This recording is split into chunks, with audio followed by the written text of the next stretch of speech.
Welcome to postal academy. তো অনেক দিন ভিডিও দেওয়া হয়নি, তো আজকে যে বিষয়টা নিয়ে আলোচনা করব, দেখো আজকে 6/1/2025 পোস্টম্যানের টেস্ট কমপ্লিট হয়ে গেল। এটা তোমরা সকলেই জানো। তো যে লিস্ট বার হয়েছিল 31/12/2024, সেখানে শুধুমাত্র পোস্টম্যানের লিস্ট বার হয়েছিল 360 জন ক্যান্ডিডেট।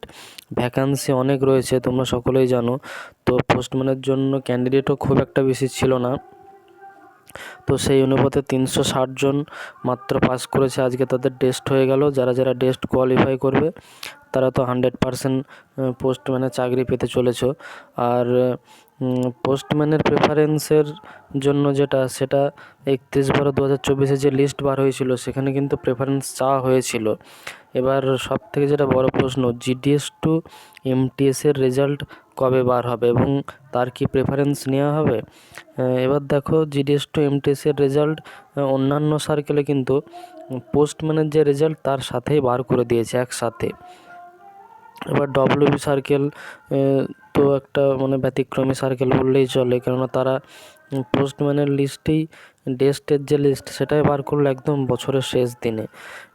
তো সেইভাবে টেস্টের রেজাল্ট মোটামুটি 2 থেকে 3 দিন পরই বার হয়ে যায় পোস্টম্যানের। এবার যদি পোস্টম্যানের সাথেই এমটিএসের রেজাল্ট বার করে দেয়, তাহলে কিন্তু প্রেফারেন্স নেওয়ার তার কোনো প্রশ্নই আসে না,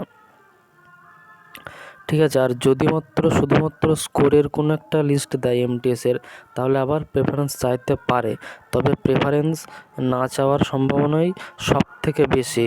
তো এমনিতেও সকলেই ওয়েট করে আছে যে যত তাড়াতাড়ি রেজাল্ট জয়েনিং হয়ে যায়। তো সেই হিসাবে বলতে গেলে প্রেফারেন্স না নিয়ে যদি অ্যালটমেন্ট করে দেয় সেটাই কিন্তু বেটার হবে, কেননা যত দেরি হবে ততই প্রক্রিয়াটা আরও জটিল হয়ে যাবে। তো এমটিএসের যত ভ্যাকান্সি ছিল তার থেকেও তো 100-150টা মতো ভ্যাকান্সি বাড়বে। তো এই এমটিএসের ভ্যাকান্সি পুরোপুরি ফুলফিল হয়ে যাবে। আর পোস্টম্যানের যে আনফিল্ড ভ্যাকান্সিটা থাকবে সেটার কিন্তু এসএসসির হাতে চলে যাওয়ার সম্ভাবনাই বেশি, কেননা 2024-এর যে নোটিফিকেশান বার হয়েছিল তাতে কিন্তু একদম শেষের দিকে লেখাই ছিল যে আনফিল্ড যে ভ্যাকান্সিটা সেটা 2025-এর এসএসসি থ্রু রিক্রুটমেন্ট হবে। এবার দেখা যাক শেষ পর্যন্ত ডিপার্টমেন্ট কি করে।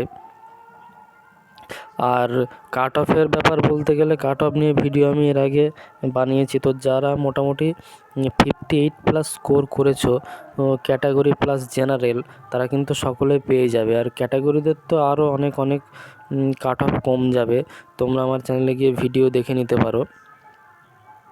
তো এবার শুধুমাত্র আর কয়েকটা দিনের অপেক্ষা, তবে যত দেরি হোক মোটামুটি জানুয়ারির 20-25 তারিখের মধ্যে কিন্তু কমপ্লিট হয়ে যাওয়ার কথা পুরোপুরি।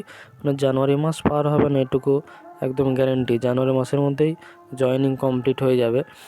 আর 2025-এর এক্সাম ক্যালেন্ডার এই সব রেজাল্ট মিটে গেলেই এই একদম ডব্লিউবি সার্কেল থেকে এক্সাম ক্যালেন্ডার রিলিজ করে দেওয়া হবে। তাই যারা এবছর পাবে না একদম মন খারাপ করবে না, তোমরা 2025 সালের জন্য আবার পড়া শুরু করে দাও।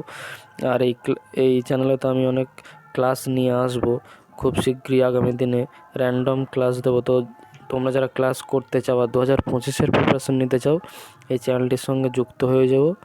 ধন্যবাদ।